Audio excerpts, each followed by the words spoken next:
Hello and welcome to the July 27th, 2025 episode of Nick's News. I am your host, Nick, brought to you by Some Budget Studios. That's right, we're putting money into this project of ours. We're live every Sunday, and I thank you all so much for tuning in or catching the replay on the Nick's News YouTube page. This is a program dedicated to bringing good news to counter all of the bad news that we are bombarded with on a daily basis, with the hope of bringing a little bit of joy back to the world. Several of our articles are pulled from sites like goodnewsnetwork.org and goodgoodgood.co, but we appreciate everything sent in by you, the Nick's Newsies. Hey, Steve! Hey, Nico! Very nice to see you both. Yeah, sorry it took so long. I got a splinter in my finger at the last minute just as the timer was ticking down to 0, and I'm like, I gotta get this out. And then I looked up and I'm like, oh, it's time to start. Wow, I really am bright right now. Producer Donna and I were going over this. I am strangely white. It could be because I'm wearing a blue shirt as opposed to the black shirt that I normally wear. Strange. Huh. Well, we'll have to do some more tech tests and figure out what's got the camera brightening me up so much. Told you you look Canadian, says producer Donna. Yup. Alright, News Brew. So I am a sucker for very interesting beer, and I managed to pick up a very interesting beer. This one should not disappoint. This magical little can, and we'll move that up so the camera can get it. Now, I'm not 100% sure how to pronounce this. I think it's DOIS. DOIS is a 10.7% ABV Russian Imperial Stout. And it was brewed to celebrate the union of Brazilian and Japanese flavors and styles. This one features Japanese Ponkan tangerine and vanilla from the Brazilian Cerrado region. So this fusion looks to be pretty crazy, and I am looking forward to this brew. We do not need the Balisong bottle opener because we have a can, so we're just going to blow the gain on the audio.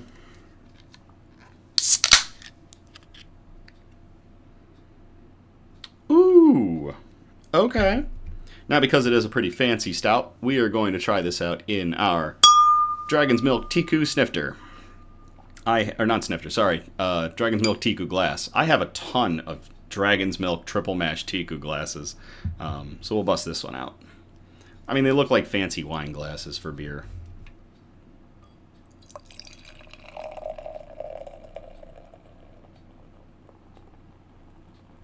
Get into the theatrics of a 5-minute pour.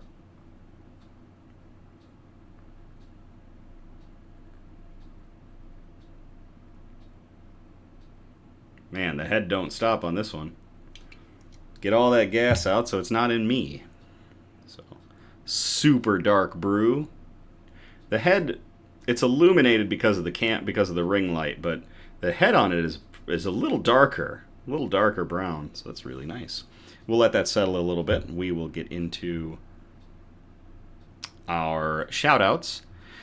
The cats have been keeping Steve and the crew of Tesla Tree Service busy. They have done over 30 tree rescues so far this year. Animal rescues are always free. If you haven't checked out their Facebook page, please do so and show them love. Links with likes and shares. Links are in the description for our video. So to Tesla Tree Service for all of your work. Hey! And Steve is here for all of your hard work, Tesla Tree Service and Steve, in rescuing our feline friends when they get themselves stuck in trees. Cheers.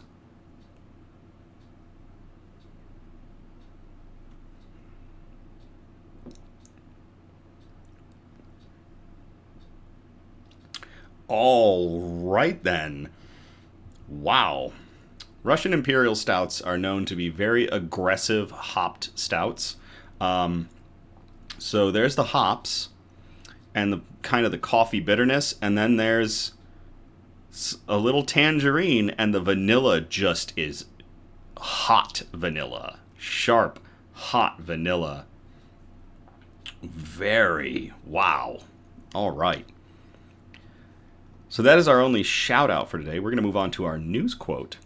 When everything seems to be going against you, remember that airplanes take off against the wind, not with it. That quote is from Henry Ford, who was an American industrialist and a business magnate, and the founder of the Ford Motor Company. And let's think about that one again. When everything seems to be going against you, remember that the airplanes take off into the wind, not with it. Or take off against the wind, not with it. So, even in the face of adversity, you can succeed, and you will. I trust you, I have faith in you. So, when everything seems to be going against you, remember that the airplanes take off against the wind, not with it. Henry Ford, everybody. Cheers.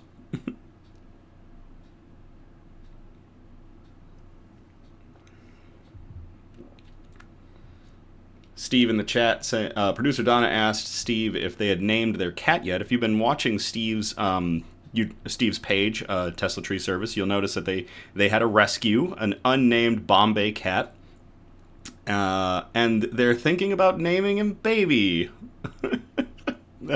because she's a Bombay, Baby the Bombay. That would be fantastic. Producer Donna following that up. She's gorgeous. She really is. The pictures don't do her justice, I'm sure. Bug update.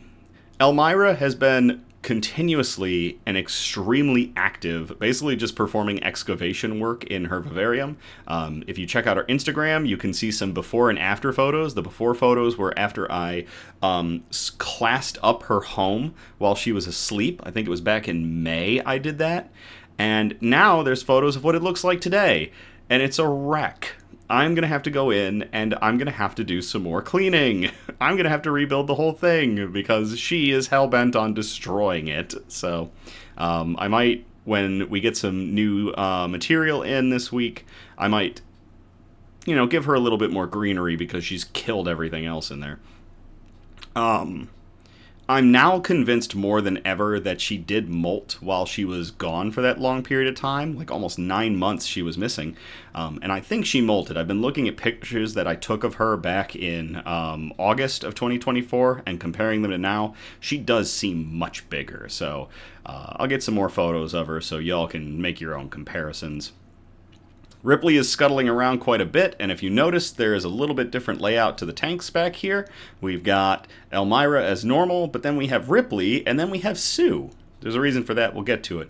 Ripley's been super busy, and hey, we got all of our parts and pieces for Ripley's new home on order. Keep an eye out for our shoutouts and our announcements. We will be doing Ripley's rehousing very soon. And it'll be a live rehousing. We're basically going to build her a new tank. This vivarium, this empty tank that's been sitting behind me for months now, is going to be her new home. It's the same size as a mantis vivarium, so I'm hoping she's looking forward to it. A lot more space for her to scuttle around, and a lot more naturalistic with lighting, with green moss and a couple plants. So should be a nice new place for her. Sue has been very moody, and I hadn't seen Sue for about 2 weeks now. Usually he'd be parked at the entrance to his burrow, but he has been AWOL, so I started to worry a little bit. Producer Donna suggested, given how close Elmira and Sue's homes were, that perhaps Sue was picking up that Elmira was out on the prowl, and here's a problem with that. Giant vinegaroons like Elmira eat scorpions like Sue.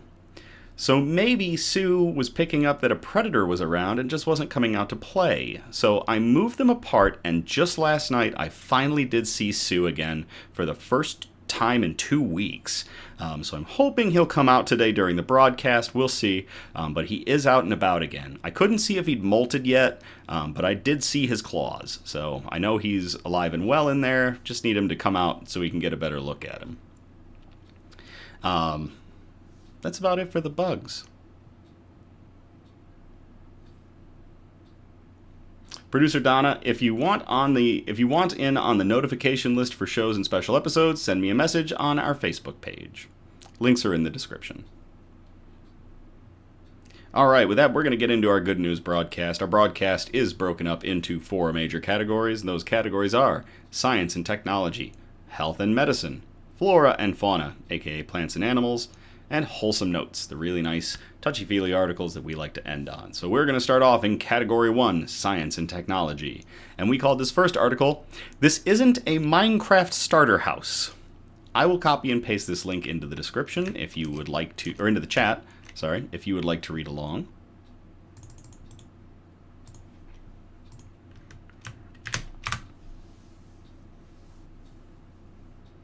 I kind of keep looking back at Sue's vivarium because I want to see if he'll come out while we're doing a broadcast, but we'll see.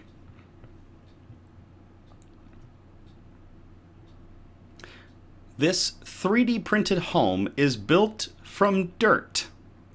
This was published on July 25th of 2025 to Popular Science, and it was published by Andrew Paul.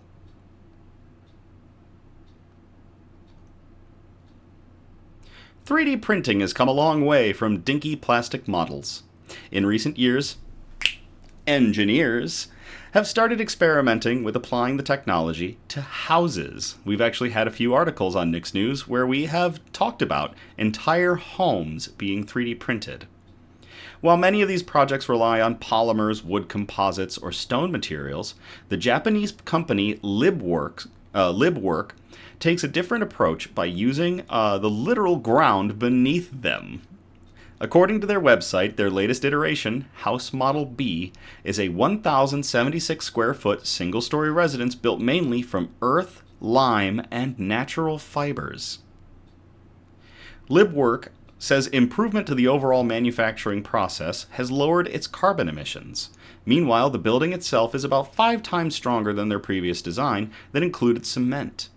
To fabricate the home located in Japan's Yamaga Kumamoto Prefecture, the company worked with Italian 3D printing firm World's Advanced Saving Project, or WASP, to construct the initial shell. WASP configured their equipment on site to create Model B's shape with the soil-based composite material and a blueprint.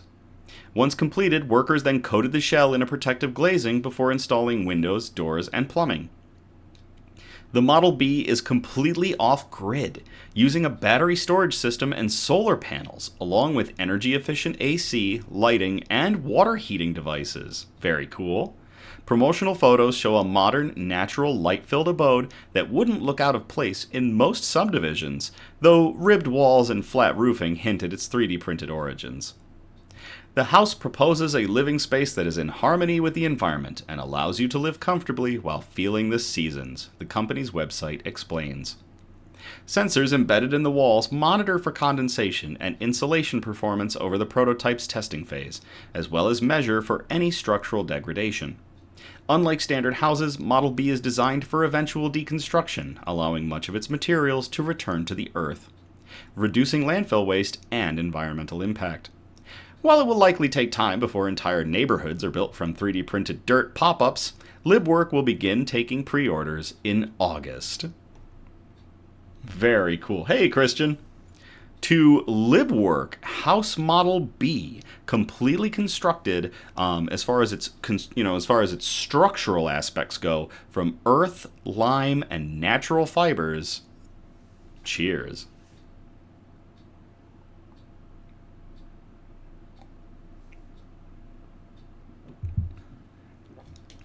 Oh my gosh. That sip, the tangerine, was Tangerine Space Machine. Oh my lord. That was fantastic.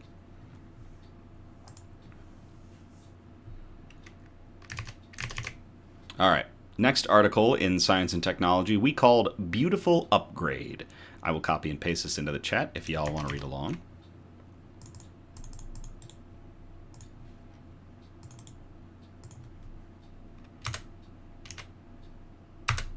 Ooh, wrong button. Right button.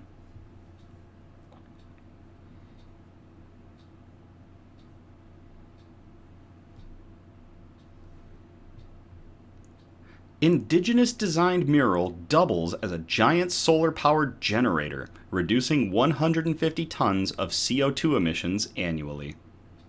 This article was published to goodgoodgood.co on July 25th of 2025 by Cameron Baker. What if public art could also power an entire residential building? The Sunrise Building, an apartment complex in Alberta, Canada, has answered that question and is now the title holder of the Guinness World Record for the largest solar panel mural on Earth. The installation is a retrofit on an existing building constructed back in the 1970s. With a great location, it required significant renovation to be a viable option on the market. Rather than demolishing it, the building's owner, Avenue Living, upgraded it entirely. Now it's covered in a colorful mural made of building integrated photovoltaic panels, or BIPVs, provided by Mitrix. The panels span 34,500 square feet across the exterior of the structure, which is a 12-story residential building.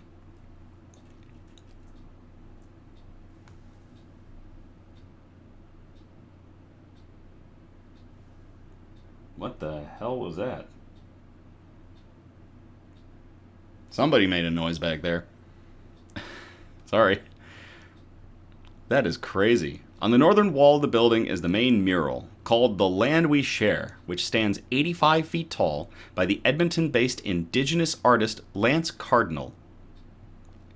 The photovoltaic panels are strategically placed to depict a tribute to the First Nations and Chinese cultures that are integral to the history of the area. That is really cool. And producer Donna said, and it's really neat looking. These pictures are awesome of this mural. Really something else.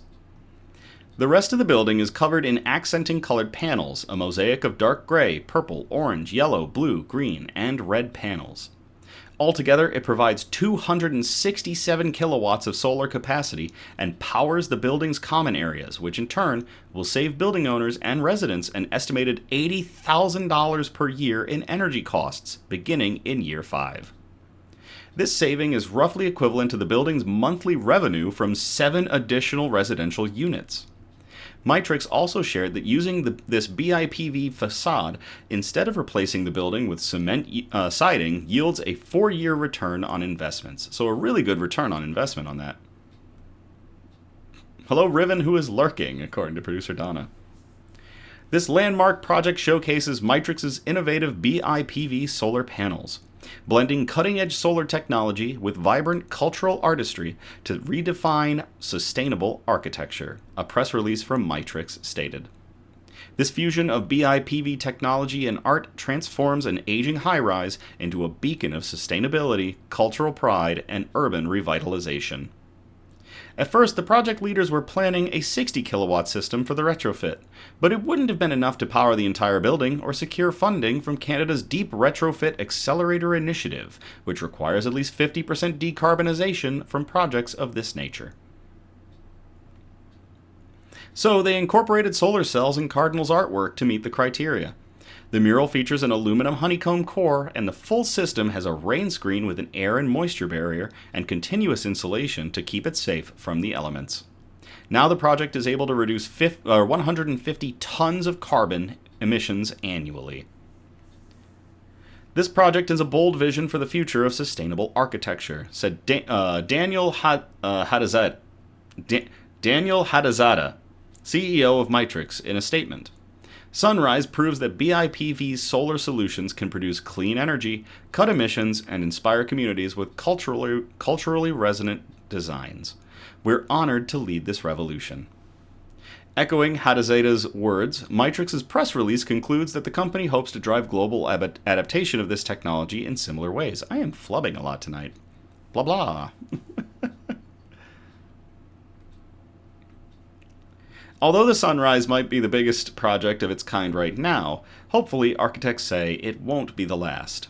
By empowering architects and developers to create self-sustaining buildings, Mitrix is redefining urban landscapes with solar-integrated facades that combine clean energy, bold design, and cultural significance, the press release states. The Sunrise project proves that BIPV systems are both functional and inspiring, offering energy savings and aesthetic value for sustainable cities. That is really cool. To everybody involved with the Sunrise building and to the artist Lance Cardinal, Edmonton-based indigenous artist Lance Cardinal, for designing a new facade for this structure that combines culture and, climate change ideas. Cheers.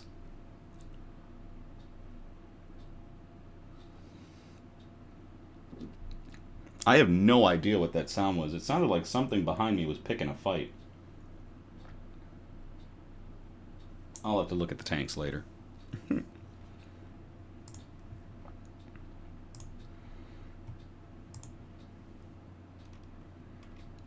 All right, that's going to get us out of science and technology. We're going to move on to category 2, health and medicine. We got one article in here, and we called it, Don't Swallow This. I will copy and paste this to the chat if y'all want to read along.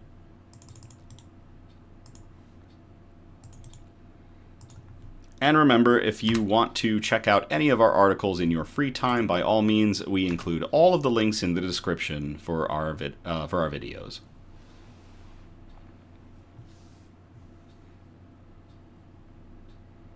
Mayanaka says, the kaiju wage war. They're all separated, but I heard something fighting back here. I can actually see Elmira. Oh, I wish that this camera was tilted just a little further this way, because she is right up against the tank. Gosh, she is imposing. Alright. Let's get back to the news.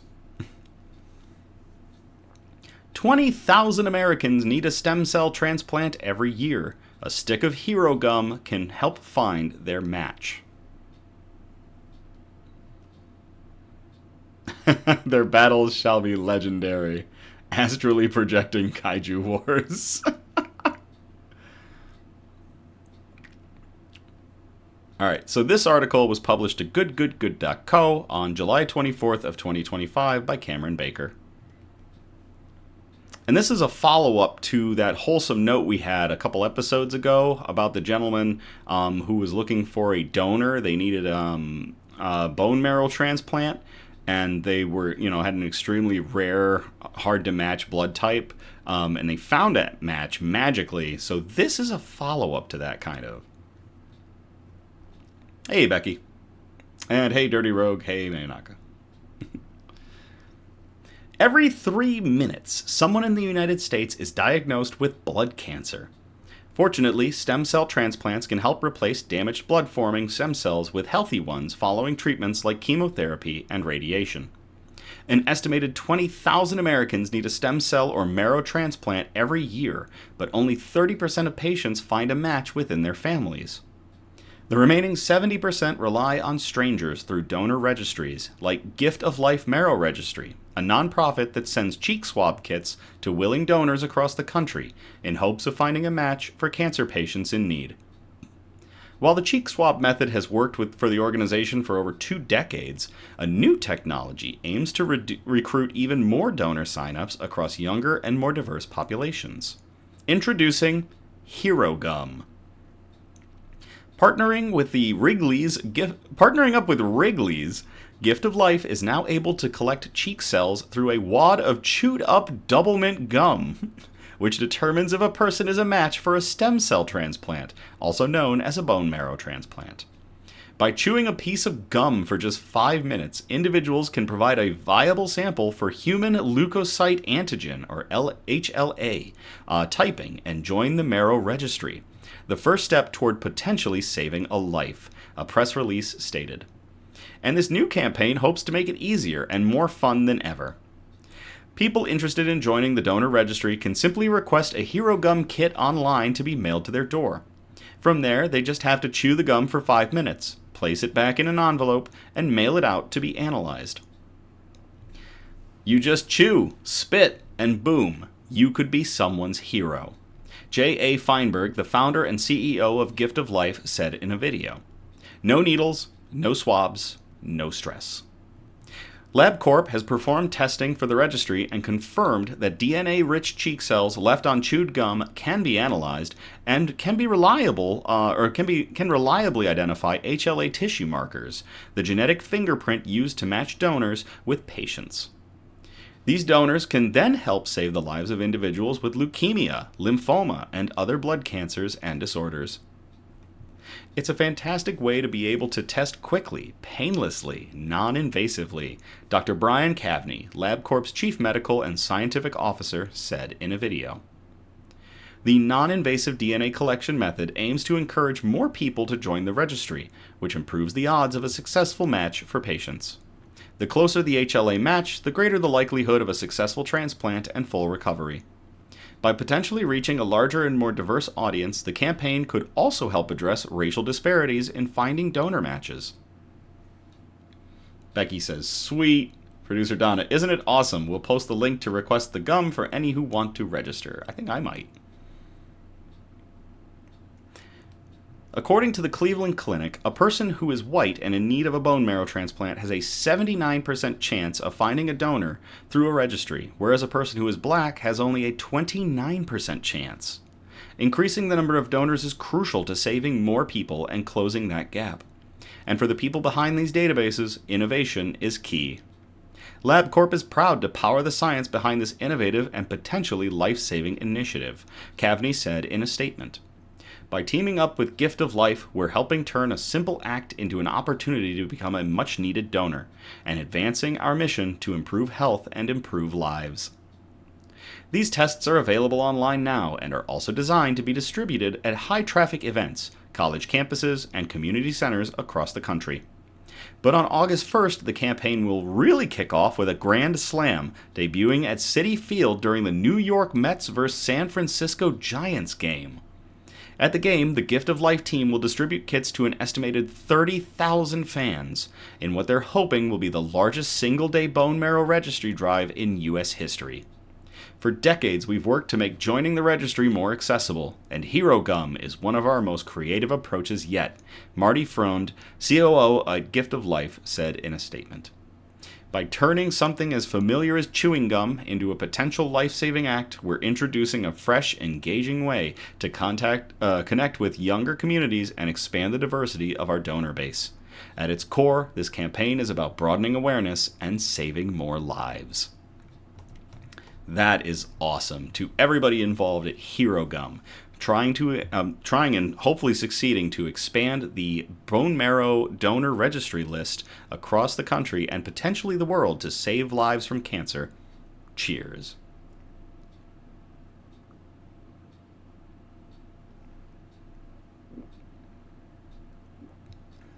Ooh, this beer is something.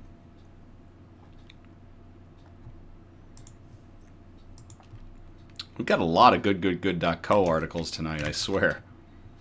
All right, that's going to get us out of health and medicine. We're going to move on to category 3, flora and fauna, aka plants and animals. And we've got 2 articles in this section for you tonight. This first one we called, They See Me Rollin'. And I hope I don't get copyright struck for that. I will copy and paste this into the chat if y'all want to read along.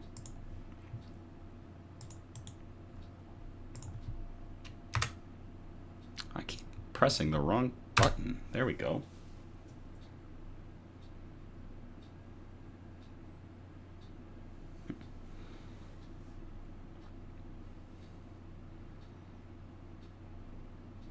Producer Donna said also in a post, and the registry isn't just for leukemia, it's for all bloodborne cancers. So that's pretty cool. All right. 3-footed turtle given new wheels after museum staff gifts him a handmade Lego harness. This was published at good.co on July 23rd of 2025 by Megan Cook.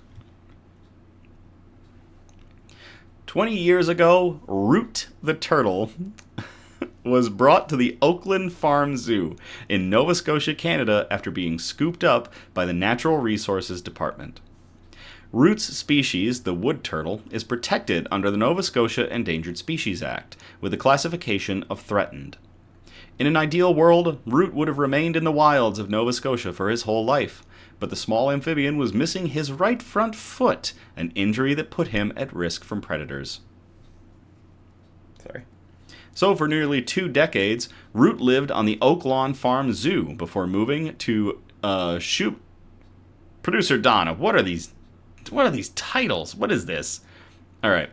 For nearly 2 decades, Root lived on the Oak Lawn Farm Zoo before moving to Shubenacadie? Shubenacadie? Shubena what? Shubena who?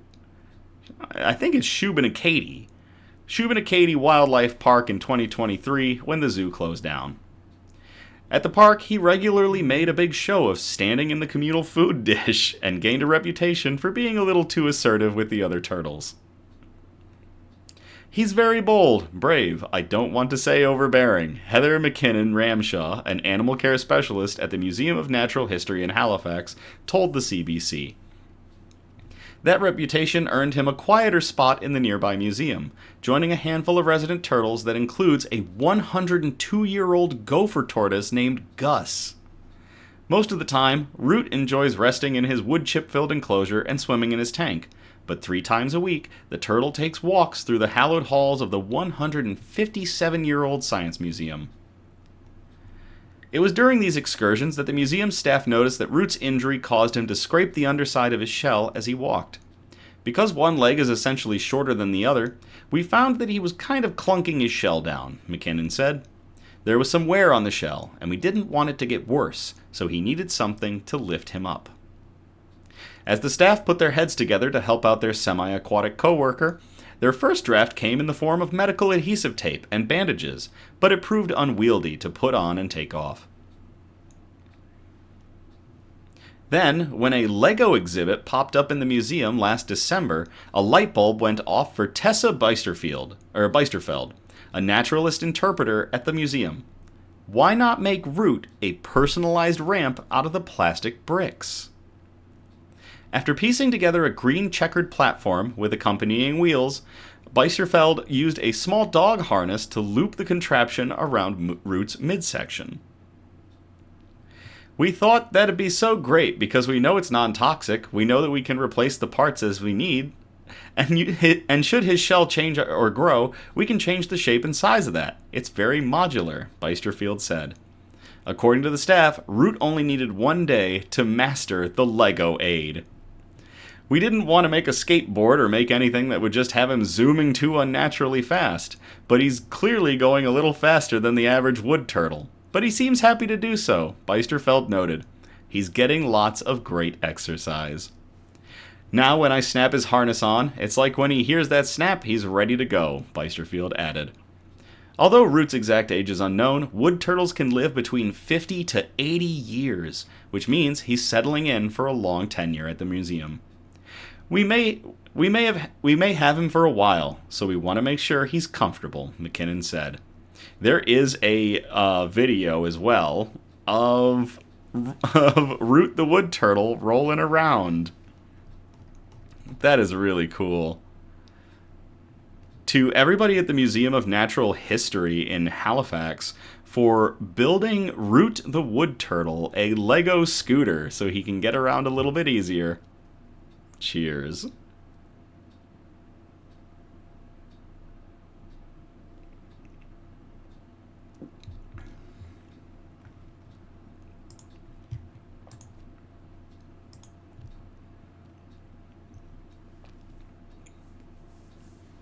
This next one is a... Oh, Maya says, sounds like something you and your brother would do. Yes, Chris and I would absolutely build a turtle a medical device to help it get around, I swear. He could do all the drawing for it, and I would help do the construction, and we would have a blast of it. That is right up our wheelhouse. Alright, so this next one is a follow-up as well. It's the Klamath River follow-up. Now, if you remember, we had an article a couple of episodes ago about the Klamath River, which had a series of dams and some other odds and ends going on, and there was a huge effort to clean up the Klamath River, especially because of the dams, there were fish that had not been able to return to their ancestral spawning grounds for decades, if not centuries. I'm trying to remember how long that dam was there. But yeah, so this is a follow-up to that. Direct follow-up to that one. So I'll copy and paste this into the chat if y'all want to read along.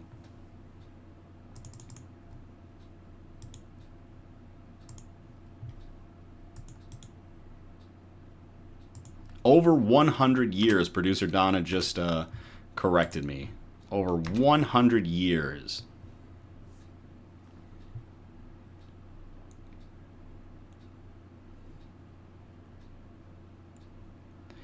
Indigenous youth complete 310-mile Klamath River journey. This was published to opb.org on July 16th of 2025 by Jarrett Work, who is part of _Native News. Producer Donna said the salmon have already started spawning in the headwaters less than 1 year after the dam removal. That is really cool. Over 100 family and community members gathered on the sand-spit shore below Requa village on the Yurok Reservation, where the Klamath River meets the Pacific Ocean, to welcome 120 indigenous youth kayakers over the last 30 days, making history as the first people to descend over 310 miles down the free-flowing Klamath River.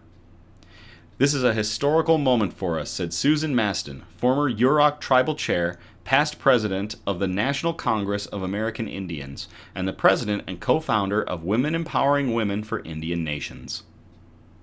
"We haven't had the opportunity yet to celebrate the dams coming down as a people. This moment in time, with these youth that have traveled 30 days, the river has guided them down to us," said Maston.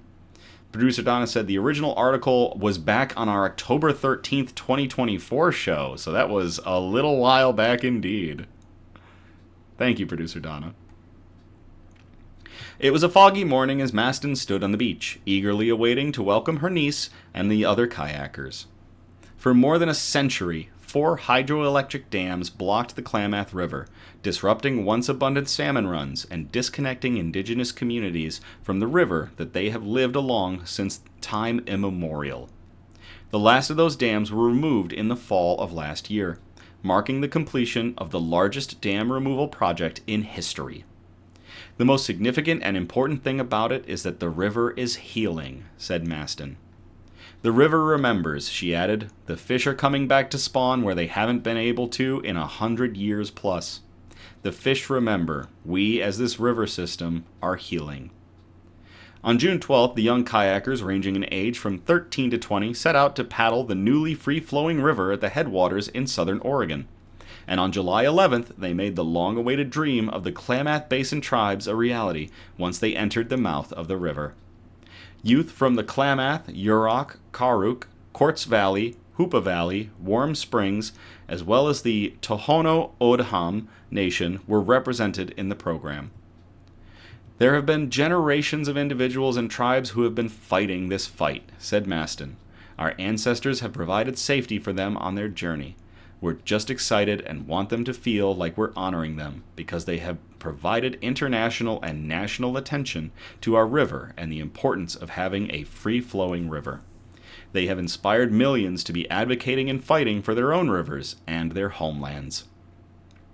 More than 3 years of preparation led to this moment, as youth traveled to places like Chile, Costa Rica, Canada, and Africa to train and learn how to navigate whitewater with kayak instructors from the Paddle Tribal Waters program, part of the nonprofit Rios to Rivers. As mothers helped their children dress into traditional Yurok regalia, deerskin skirts adorned with rows of abalone and shells, placing Yurok hat baskets atop their heads, and more, the sound of drums and songs blended with the cheers of those on shore as the bright neon-colored kayaks emerged from the fog, led by 2 traditional redwood dugout canoes. I look up and I see so many family members there, and so many community members, and my grandparents and everybody, and someone who's like my uncle is singing his song and drumming for us, and I was like, oh my gosh, we're actually about to finish this. We actually did it, said Daniel Frank, Hoopa tribal member and Yurok descendant, Director of Development and Community Relations for Rios to Rivers. "It felt very scenic and very deep," said Frank, "like the river and the world was having this deep moment, welcoming us into this historic place, this historic time and place." Producer Donna said, "And because of this dam removal success, several European countries are now removing old dams. With everyone going solar and wind, hydro isn't needed."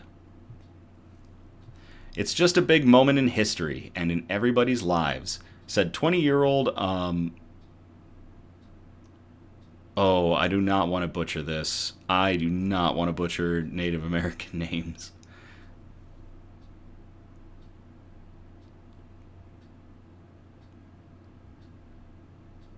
a-scuttle? I think it's a-scuttle, and if I'm wrong on that, I do apologize. "It's just a big moment in history and in everybody's lives," said 20-year-old a-scuttle Scott of the Hoopa Valley tribe, as she tried to catch her breath after celebrating in the ocean with the others. "All of our families have been fighting for dam removal. Everybody's been fighting for us to be able to reach different parts of the rivers that we haven't been able to in over 150 years. So it's really so much, I can't even explain how I feel right now, they added. Thank you, Becky. Becky's cheering me on. On the beach, one elder was overcome with emotion watching the youth kayakers. She apologized to the people standing next to her. They told her that no, we can cry, Grandma. Crying is part of it. Crying is healing. After the landing, everyone jumped in kayaks, rafts, and boats to join tribal elders, community members, and family at the boat dock for a celebration. Youth and representatives took turns sharing about their experiences. Hey, Tim. It's not just a river trip, and it's not just a descent to us, said Frank in her speech. This whole trip is really a letter to our community. It's a letter of love. The love that has been shown to us our entire lives. The love we get to show to each other and ourselves that was wrapped up into this trip. That's what built this trip, was knowing that we were loved enough to be supported to do something like this. It's also a letter of promise, Frank continued. We promise that we will do whatever we have to protect our free-flowing river now. That is awesome. To everybody involved with the Klamath River dam removal, and to all of the indigenous groups that gathered and were able to kayak down 310 miles of clear river to where it met in the Pacific Ocean, to everybody involved. Cheers.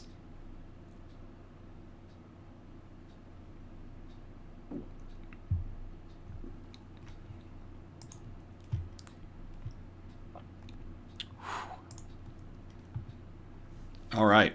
So that's going to get us out of flora and fauna. We're going to move on to category 4, wholesome notes. We have 3 articles for you tonight here in Wholesome Notes. We call this first one, A Light at the End of the Tunnel. I will copy and paste this into the chat if y'all want to read along.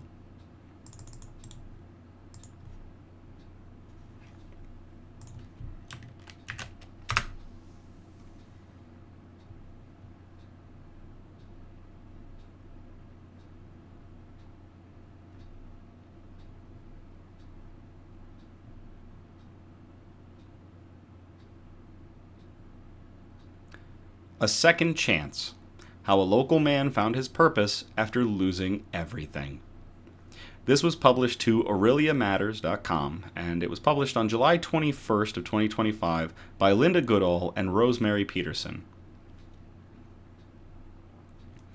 When John walked through the doors of the lighthouse, he was overwhelmed and exhausted. After accepting an early retirement package and being unable to find work, John found himself experiencing homelessness. He had lost his housing, his support system, and his sense of self. He spent the first few weeks in a fog, often retreating to his car just to breathe and gather the strength to carry on. I was just in shock, he says. I'd sit in the car scrolling through job postings, thinking, I'm just one of 400 applicants, and those weren't even jobs I wanted. Like many who come through the shelter system, John was dealing with the trauma of sudden homelessness, compounded by stigma and isolation. But it wasn't just a roof over his head that changed his direction. It was the staff who saw his potential. They didn't break the rules for me, John says, but they met me where I was at. That told me they believed in me, and that gave me the strength to believe in myself. The lighthouse staff became a support network John never had. He was offered encouragement, structure, and flexibility, which made space for him to recover, reset, and reimagine his future. After arriving at the lighthouse, John enrolled full-time in the social service worker program at Georgian College. Despite battling pneumonia while living in the shelter, John pushed through his studies and landed on the dean's list twice. The support he received from Georgian College staff, including professors who made accommodations and checked in on his well-being, played a major role in his academic success. I fell asleep studying for an exam in a snowstorm, in my car. My professor drove to the lighthouse, brought the test with him, and I wrote it here. That act of kindness boosted my grade and kept me going, he says. John is thankful to Jay Fallis for going over and above to support him. Through his connections at the Lighthouse and Georgian College, John was invited to take part in Humanities 101 at Lakehead University, a course designed to make post-secondary education more accessible to people facing barriers. He hesitated at first, but found himself enjoying it more than he expected. It was just a little something to keep my mind engaged, he says, but it opened my eyes and it opened doors. Now in school full-time and thriving, John is clear about what helped him get here: support, connection, and people who saw beyond his circumstances. But he's also vocal about the gaps in the system. We're putting band-aids on things, he says. People leave shelter or detox with no follow-up support. They return to the same environment with no stability, and then we blame them when they relapse. His voice grows firmer as he talks about the importance of post-shelter programs and sustainable housing. He has seen peers return from treatment only to fall back into addiction because they had nowhere else to go. There needs to be a real plan when someone is ready for change, he says. Support on the outside is everything. John is now using his lived experience in his placement and coursework, quickly gaining a reputation for his ability to connect with participants. I know what they're going through. I've been there. When someone talks to you like a person and not a problem, that changes everything, he says. He dreams of becoming a professor one day, combining his education and life experience to shape the next generation of social workers. He's passionate about teaching others to see people for who they are, not for the labels assigned to them. We would never call someone cancer, he says, but we say addict like it defines them. We need to change that language. We need to understand how people get here, not just judge them for where they are. While John is focused on his future, he carries the pain of being separated from his children, who were told a version of his story that didn't reflect the truth, but he's holding out hope. I know if I ever get the chance to sit in front of them, they'll see who I really am. They'll see the full picture, he says. He hopes they'll be at his graduation in December. In the meantime, John continues to study, volunteer, and advocate. He's determined to be a voice for change, using his story not to dwell on the past, but to help shape a better future for himself and others. If more people in the community could see the full stories, not just the tents or the headlines, they'd understand, he says.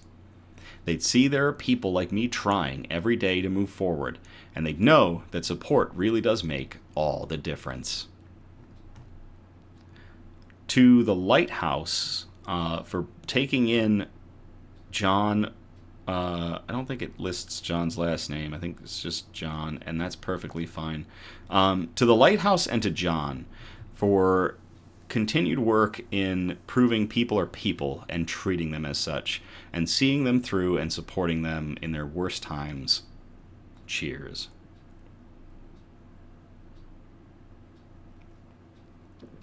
Producer Donna said, I love this story, so full of hope. Yes, it is.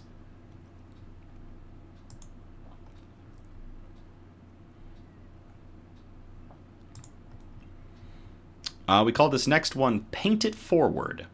And I will copy and paste this into the chat if you all want to read along.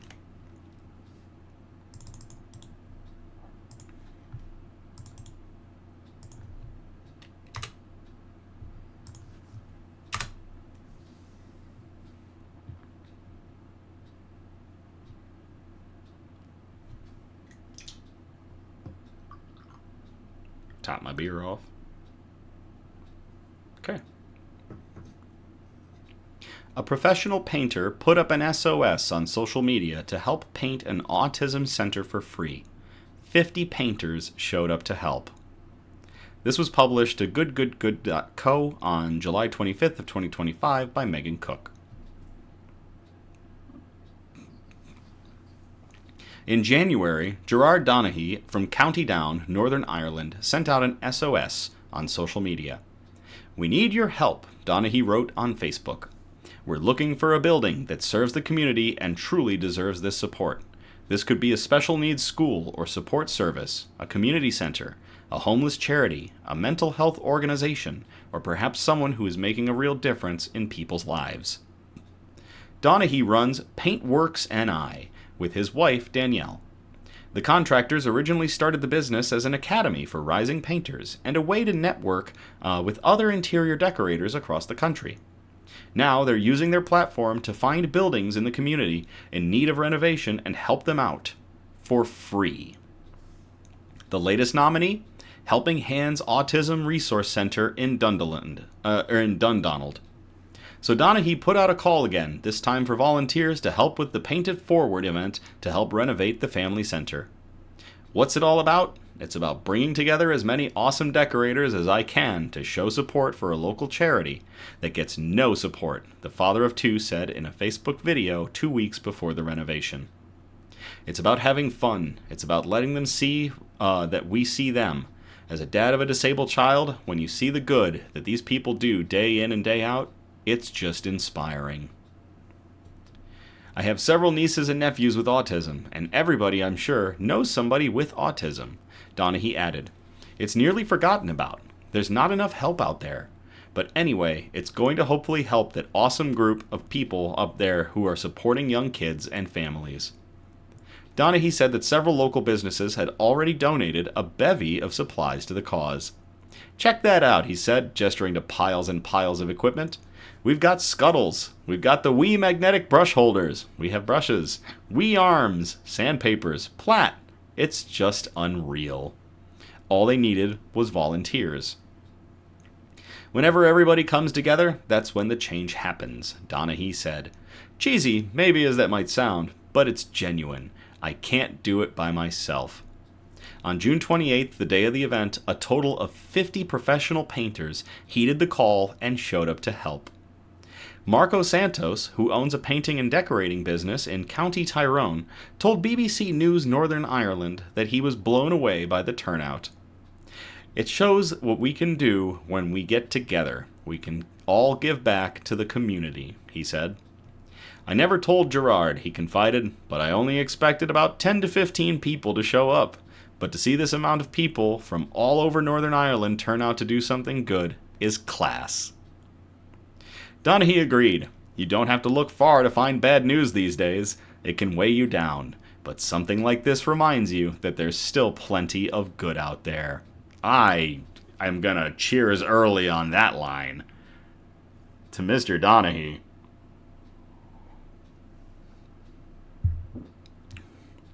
Together, the team gave the exterior a fresh coat of paint, as well as an inviting rainbow. The inside walls, which had been left blank, were given big splashes of color. I walked into their space and saw what they were trying to do, and I just knew we could help make it better, Gerard said.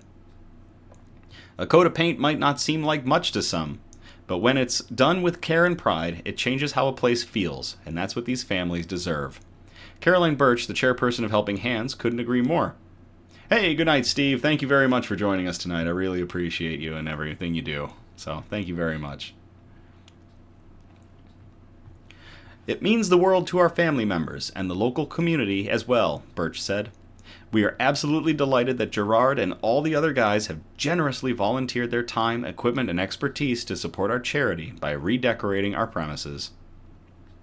The makeover will create a brighter, more welcoming space for the children and families that Helping Hands supports every day. On July 2nd, Paintworks Northern Ireland shared photos of the Helping Hands transformation. One more big, massive thank you to the amazing people who made Saturday possible, Donahue wrote, tagging the many sponsors and volunteer decorators for their time and donations. What a day, replied a volunteer painter at White's Decorators. Keep up the good work. Great day, good people, and for a great cause, another volunteer from Top Coat Painting Contractors Limited responded. Exceptional day was had by all, added a third volunteer, Trevor Gill. Great to be a small part of a super team. A special thanks to Gerard for making me feel so welcome. Good luck to all the staff and families at Helping Hands. Since the last Paint It Forward event, Gerard said his inbox has been filled with painters who are eager to help with whatever comes next. I'd love to see this spark something across the board, Gerard told BBC News Northern Ireland. Whether you're a roofer, a joiner, a landscaper, a plumber, we all have skills. If every trade gave one day a year to a cause in their community, imagine what we could do. That is awesome. To everybody involved with Paintworks NI and Paint It Forward, to Mr. Donahue, Gerard Donahue, and everybody involved for making life a little bit better for everyone at these centers they're helping out, at all these nonprofits, wherever they go. Cheers. Thank you, producer Donna, for posting Painted Forward. I was struggling there. Alright, last article of the night. We called this one Colossal Cleanup. And I'm going to copy and paste this into the chat if y'all want to read along. I know it's been a long night with a lot of great episodes, or a lot of great articles, but we got this last one to go through.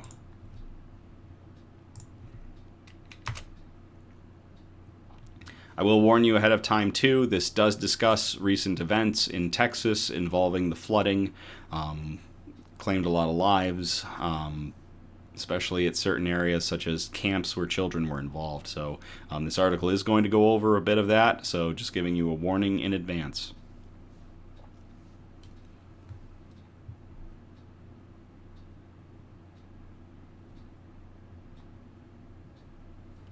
Colossal cleanup effort allows summer camp to reopen after Texas floods.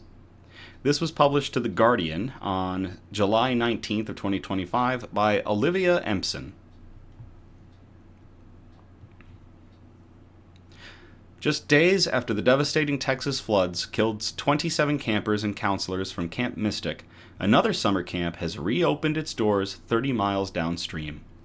A colossal cleanup effort from the surrounding community enabled Camp Camp, a residential program serving youth with disabilities, to welcome visitors again this summer. Our campers will be able to enjoy our riverfront activities much sooner now, said Ken Kaiser, the Director of Facility Operations for the camp. In the midst of heartache, we got to see the best of humanity through these volunteers who came from all over Texas and beyond. Camp Camp is located in Center Point, Texas, and offers a series of 5-night sleepaway sessions in the summer for children and adults aged 5 to 55 years old with mild to severe disabilities. The camp welcomes more than 800 campers each year, and every visitor is given a one-to-one counselor ratio to accommodate their needs. It has been in operation for 46 years and hosts the same activities as regular camps, including horseback riding, swimming, sports, archery, and more. The Herculean rehabilitation of the area where Camp Camp is located, a 55-acre property nestled in the Texas hills along the banks of the Guadalupe River, all began with a Facebook post on the 8th of July from an Austin real estate agent, Cord Shiflett. Debris had covered the landscape, destroying the waterfront and crucial amenities for the camp, including picnic benches for the children to eat at, and they'd all been ruined.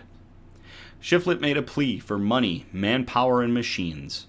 By the following day, 250 volunteers arrived. The numbers doubled by Friday, with people braving the mud and conditions to haul food supplies, excavators, and chainsaws to the area. Some workers who came down to help reported meeting as many as 1,500 people while they were there. The energy at Camp Camp was focused on the mission of making it beautiful again, said Colette Kearns, who drove down with her husband Jason to volunteer at the cleanup. Everyone had a job to do and worked seamlessly together to get it done. Colette's husband spent 5 hours a day using a chainsaw to clear fallen trees and debris, while she organized the kitchen area and helped load logs into trucks to be hauled away. The couple, who are parents of 2 children with special needs, said they understood how vital this camp is to the families who rely on it. Sorry. It's more than just a place, said Colette.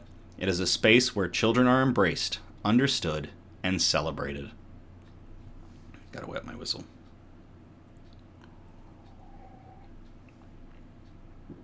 Oh, there we go. Another hero of the rehabilitation project was Rusty Borland, who, in numerous Facebook posts about the cleanup, has been praised for his hard work, resilience, and determination. Borland was at a wedding in Dripping Springs, Texas, when he began receiving calls from people seeking assistance in the aftermath of the floods.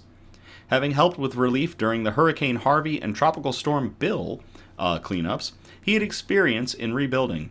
Still, he had no idea when he packed one change of clothes that he would actually be down there for 6.5 days. He told his wife he was loading a machine and driving south. Driving down, it felt unknown, Borland said. We were all being told to not just self-deploy, but nothing compares to this in terms of human devastation.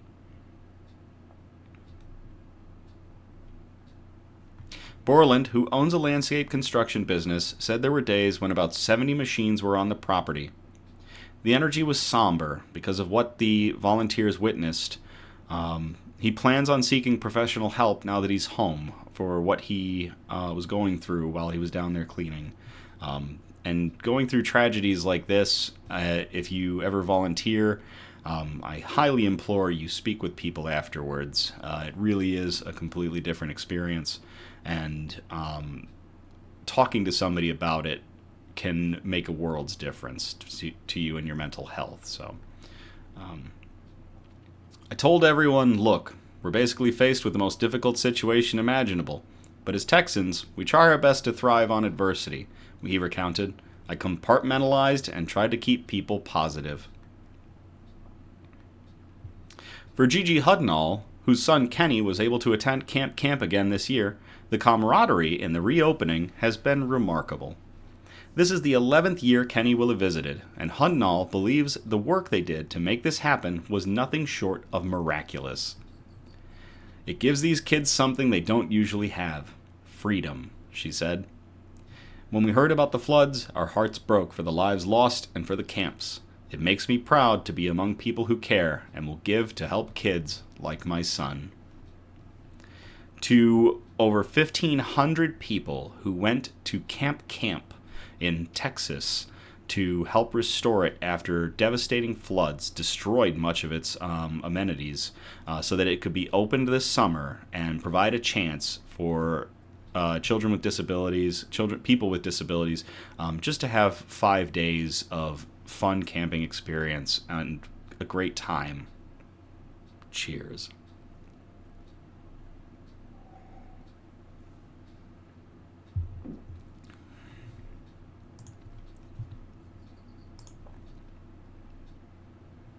That's it for tonight. 8 amazing articles across all of our categories. Some really great stuff tonight.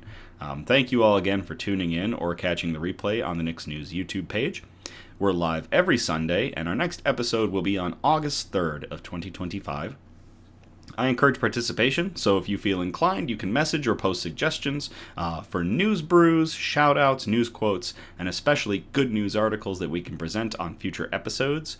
If you do send us a bunch of articles, we ask that you spread them out across our 4 categories, which again are science and technology, health and medicine, flora and fauna, aka plants and animals, and wholesome notes, the really nice stuff that we like to end on. You can message us on Facebook or Instagram, or email us at somebudgetstudios@gmail.com.